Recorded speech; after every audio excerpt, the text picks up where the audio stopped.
연관된 어떤 기사가 있어서요. 한번 읽어드리고 싶은데요. 그 배경 설명을 드리자면 이렇습니다.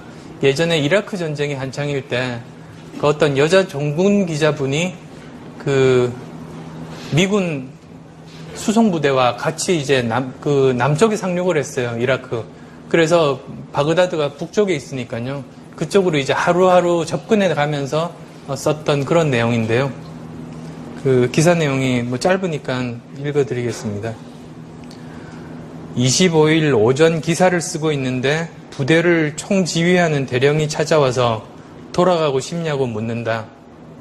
나는 바그다드까지 가서 이 전쟁의 끝을 보고 싶은 생각과 이쯤에서 돌아가고 싶은 생각이 반반이라고 솔직하게 말했다. 대령은 내 옆자리에 앉았다. 그 다음 대령 이야기인데요. 1976년 내가 한국의 비무장지대에서 근무할 때 북한군의 총격에 맞아 팔에 부상을 입었어요. 8.18 도끼만행 사건 직전입니다. 죽기 싫어서 상관에게 남쪽으로 옮겨달라고 했습니다. 그는 내게 여기서 도망치면 앞으로 어려운 일이 생길 때마다 항상 도망만 칠 것이라고 당장 나가라고 소리쳤습니다.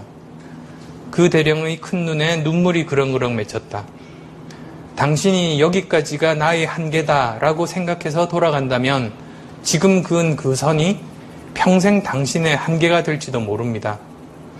그렇지만 옳다고 판단하는 일을 하십시오. 도와드리겠습니다. 그의 눈에서 눈물이 주르륵 떨어졌다. 나는 막사 밖으로 나가서 다시 불어닥치기 시작한 모래 돌풍 속에서 한참 동안을 멍하니 서 있었다. 선택할 수 있어 너무 괴롭다. 그런 내용인데요. 기자분 속마음이야 제가 어떻게 알겠습니까만 저 나름대로 생각해보면 이런 생각을 했을 것 같아요. 하루하루 이제 바그다드 전쟁터로 가고 있으니까 어떻게 보면 죽을 수 있는 확률이 점점 더 높아지잖아요. 사지로 이렇게 하루하루 들어가게 되는 셈인데 만약에 어느 순간에 자기가 포기를 한다면 그것까지가 이제 자기 인생에서의 한계인 셈이죠. 그래서 다시는 그런 기회가 자기에게 오지 않을 수도 있고 만약에 또 똑같은 상황에 처하게 된다면 한 번 선을 그어 놓으면 그게 바뀌지는 않거든요. 그러면 다시 자기는 물러날 수밖에 없다는 아마 그런 생각을 했었던 것 같아요.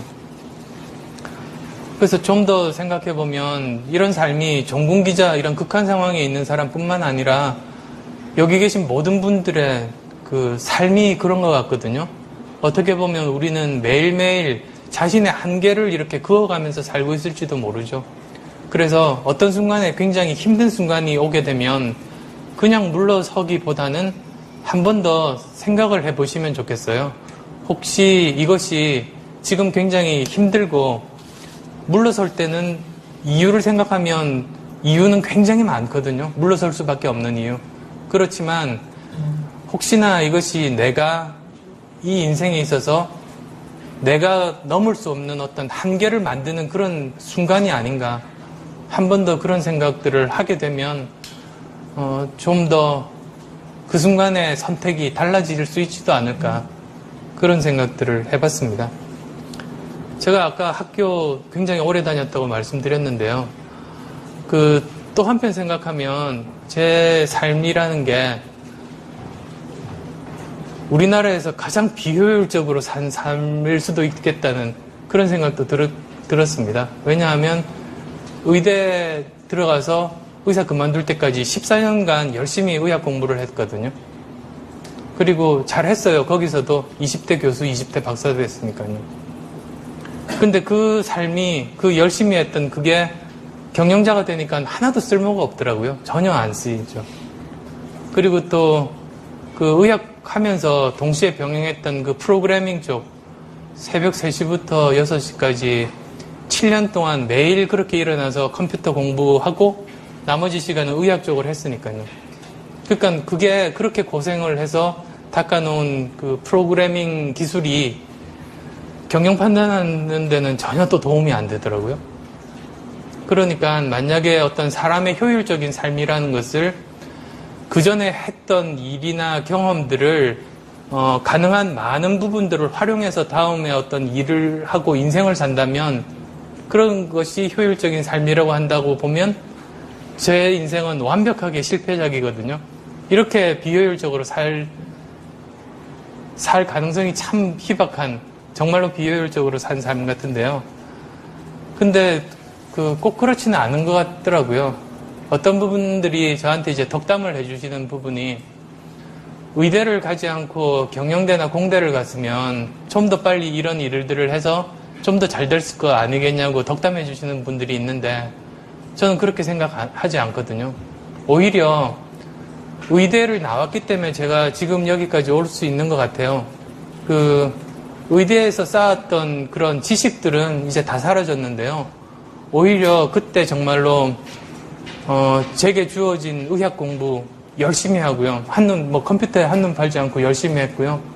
그리고 주말마다 구로동에 토요일마다 누가 시키지도 않았는데 가서 봉사활동하면서 이 사회에 대해서 제가 받은 일부라도 어떻게 돌려줄 수 있는 방법이 없을까. 제 대학생 때는 그게 굉장히 큰 고민이었으니까요. 그런 삶들, 그리고 새벽 3시에 일어나서 6시까지 7년 동안 열심히 일했던 거, 그런 것들이 남더라고요, 오히려. 그래서 그때 열심히 살았던 그런 삶의 생활 태도가 결국은 제 몸속에 스며들고 피속을 흐르고 그게 제 자체가 된 거죠. 그래서 지식은 사라지지만 삶의 태도는 변치 않는 거거든요. 그래서 삶의 태도가 지금의 저를 만든 거니까 저는 의대를 갔기 때문에 그나마 여기까지 올 수 있었다. 그렇게 생각을 하게 돼요. 그래서 열심히 산다는 것이라는 의미가 그런 어떤 효율적인 삶과는 다르다. 그게 이제 20년 동안 여러 가지 직업을 하면서 나름대로 열심히 살았던 그런 생각입니다.